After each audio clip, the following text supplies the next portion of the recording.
Hey, True Believers, Englentine here. I had asked people on Twitter, what am I doing that I wrong, or what did I used to do that I'm not doing anymore to help improve the view count since YouTube has shadow banned me. And this was one of the things that they said I used to do that I don't, that is missed, and that's full-length reviews. So here you go. We got Batman the Damned, we've got Superman Year One, we got some Usagi Yojimbo, and some Silver Surfer. I hope you enjoy, so let's kick back, relax, and here we go. Batman Damned. Dude, you want to talk about something weird? I actually forgot that this book existed. I really did. Seriously. Brian Azzarello, Lee Bermejo. I probably said that wrong, and I apologize for butchering the name. But holy Toledo. This is something. Now, of course, this is the book that became infamous rather than famous because of the Batawang in the first issue. The second issue came out, and people were like, okay, it looks good, but really? Is this something I need in my life? And I actually kind of agreed with that. It was okay. You know, you had the bits with Harley Quinn. They were interesting. It was kind of cool, but the story was kind of muddled. And in all honesty, I wasn't exactly thrilled about it, so wasn't really looking forward to this. This came out of nowhere. I don't read previews or anything, so when this showed up, it's like, okay, cool. I'm gonna get it. Let's see how it is. And I read through it. It's more focused. This issue seems to have purpose. And look at this art. Look at that art. Are you telling me that Lee Bermejo is not going to be nominated for next season's Spirit Awards? Hell yeah, I'm going to try for it, because damn, this is a beautiful book. And that is one thing that could be said about the Damned. It has been a beautiful ride, even if the story gets a little muddled. But right here, they know where they're going, and they waste no time in getting you on the right track. The dialogue is on point. There doesn't seem to be a wasted word. All the while, they don't seem to be wasting panels either, like a lot of modern day comic books do, where they have like a one whole panel and it just says hello. It tells the story. Everything serves the story, and that makes for a great comic book. Now, do I think this is a great comic book?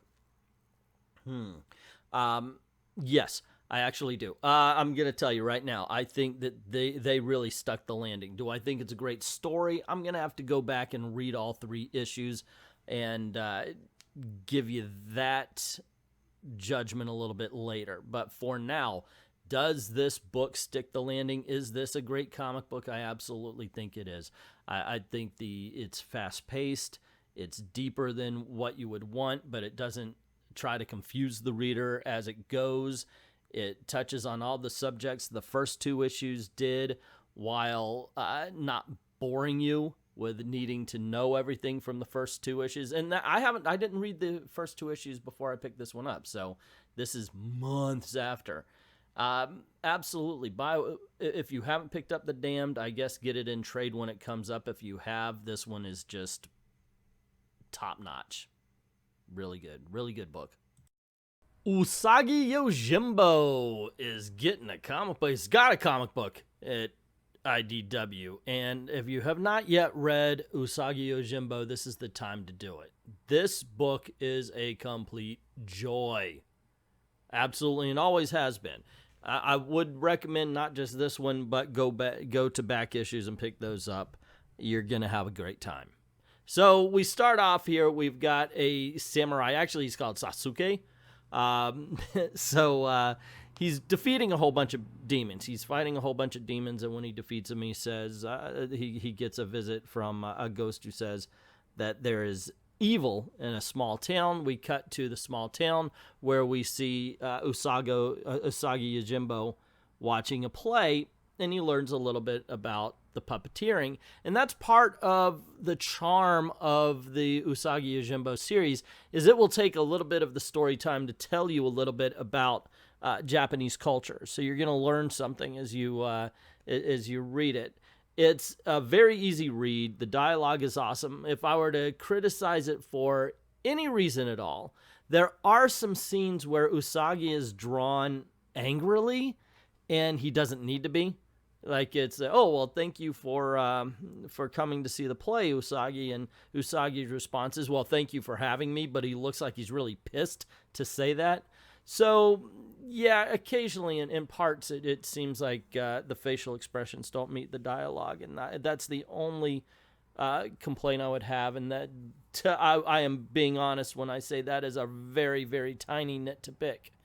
This is a dialogue-driven story at this point. This is all set up. This is where you're getting the storyline and what's going on. And now, but there is action at the beginning, and there's action promised in the next issues.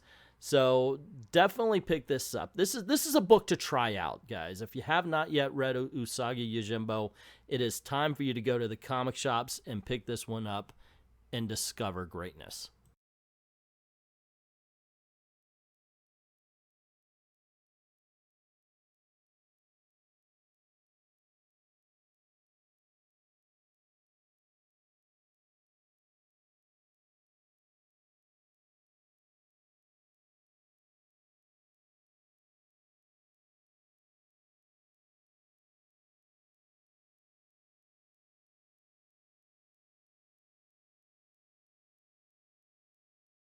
Silver Surfer Black #1 by Donny Cates and Tradd Moore. Okay, I'm a big fan of Donny Cates, and this is, I don't know, this might be my first time actually recognizing, okay, this is Tradd Moore art. So, oh goodness, how do I talk about this? Donny Cates, I'm a fan of his. He makes Venom interesting to me when I'm not really a Venom fan, so I do appreciate his work. Here he wrote a very simplistic Silver Surfer story that's trying to disguise itself as something deeper. You know, oh, I'm trapped, like, in my body is trapped, yet it's not equal to the imprisonment of my mind and soul, blah, blah, yada, yada, that kind of stuff. Unfortunately, because the story itself wants to give you a sense of warping, a sense of like reality is not reality. The art, I guess, Tradd really tried to go for that kind of thing, and yeah, I at least for me, I never really grasped onto things. It's like, okay, you want to do this, but I never thought they were succeeding in what they were setting out to do. Once again, like I said, it's a lighter story, and I think it should have been treated like that, or maybe the script should have had another go through to make sure it was as deep as he wanted it to be, because right now it's just kind of a mess. Superman Year One. Yes, it's finally here. We got a Superman Year One, and wait a second, it's actually written by Frank Miller and drawn by John Romita Jr. Holy Toledo, this is the one. This is the Holy Grail. This is the one we all... Come on. I'm late on this review. You guys absolutely know about this book by now, I am sure, or you probably read it yourself. I don't think I'm going to add anything new, but here you go. It's okay. Yeah, it's all right.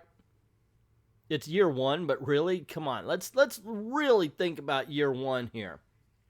It starts with him as a baby. So Year One is literally Year One. That's the whole point.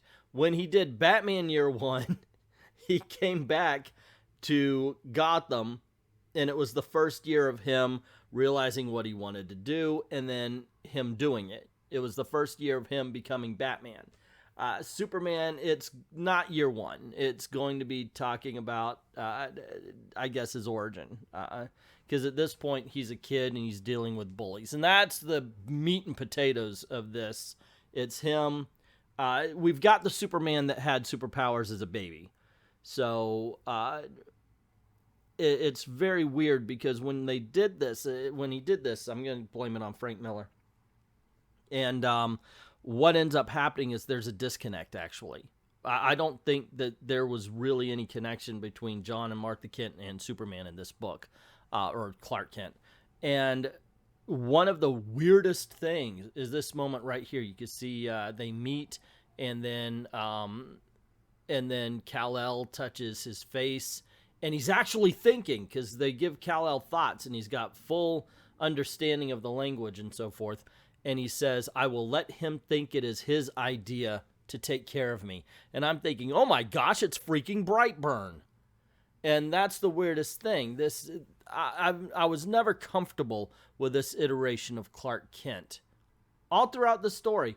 Not that I suspected him to be a villain, it's just this wasn't a likable character. This wasn't somebody I wanted to follow. The only reason why he's the hero is because it's his name on the cover.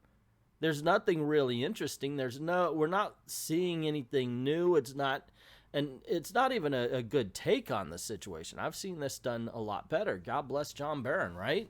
Man of Steel is, well, okay, Birthright's pretty good. A Man for All Seasons was pretty good. But come on. What I'm saying is we've seen this done better, and I don't know why I expect better from Frank Miller, because in the last 20 years, he's proven time and time again that we shouldn't.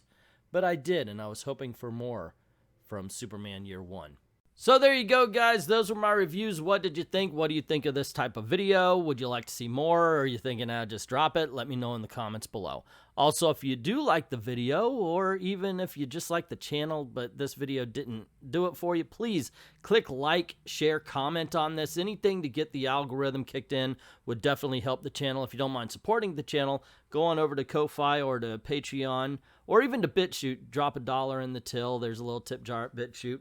And also on Ko-Fi, I am doing commissions, so you could go over there and you could say, hey, I want you to do this video, and I will, and I'm having fun with that because I don't know what video I end up doing, and it's a lot of fun that way as well. I'd like to thank everybody who's already done that, and to everyone, all of the true believers, thank you very, very much for watching.